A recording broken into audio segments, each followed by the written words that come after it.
Hi, I'm Theresa Pulido, the author of Hook, Loop, and Lock, and a new book on locker hooking from Krause Publications. And we're here today so I can show you how to get started with locker hooking. So to begin, you need some basic materials. For hooking your loops, you're going to need some fabric, and you can use some hand-dyed batiks like I have here, or some cotton prints, really whatever you would like.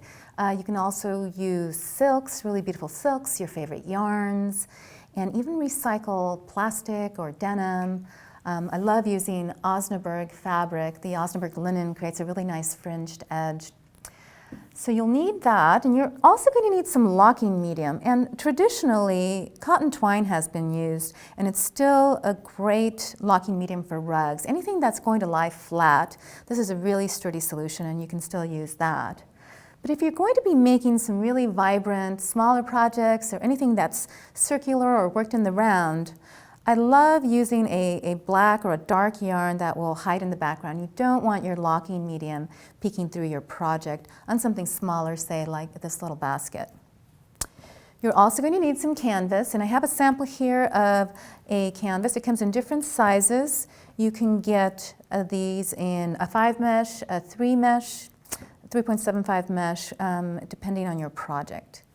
You're also going to need a special tool, and it's called a locker hook, and it looks like a traditional crochet hook with a needle eye at the end. And I like using these light aluminum hooks. So to begin, you're going to thread the locking medium through the hook, the needle eye end, and I like using about a 2-yard length, but you can use a 3-yard length or whatever you're comfortable with. So you thread that through the needle eye. Now the whole idea about locker hooking is that you're pulling up different loops and locking them in place with your locking medium. And that's why it's called locker hooking. So you're going to take your fabric strips, and to prepare your fabric, you're going to either cut or tear the strips. I love tearing them. And what I can say is that you don't really have to worry about the frayed edges, because as you pull up your strips, your loops, the light fraying on the edges actually gets folded in and hidden away. So when you're preparing your canvas, you want to follow your pattern and fold the edges over. And I like creasing the edges and creasing a row so you can get a nice firm edge. And if you're working on a standalone piece, you want to frame that edge.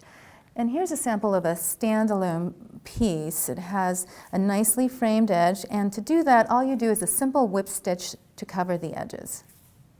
But I am working on a standalone piece that actually will be assembled later, so I'm not going to frame the edges. We're just going to show you how to start locker hooking.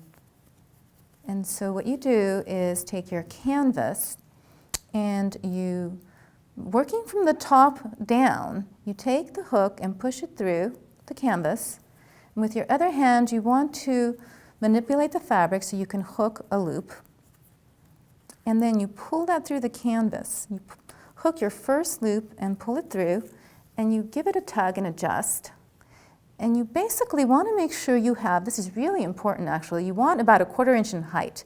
The height has to be consistent, and you want to make sure you get that set up right. And then you work on pulling your second loop by going into the next square and working according to your pattern. Then you give that a tug to match the height of the first loop. And you keep working according to your pattern, pulling up loops. Every time you pull up a loop, you give it a nice tug so that you have that consistent loop length.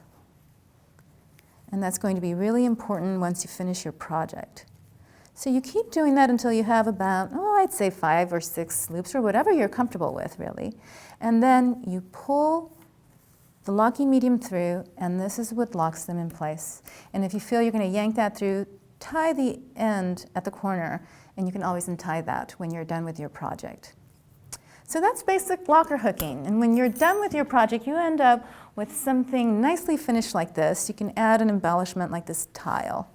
But you can make so many things with this craft. It's great for home decor, it's great for making baskets, it's great for wearables and for embellishments. You can make different motifs, little baskets, even rugs, of course, but you can also get super creative, and it's all just about your imagination. Thank you for watching today. If you want to learn more about locker hooking, pick up my new book. It's available from Krause Publications, August 2011.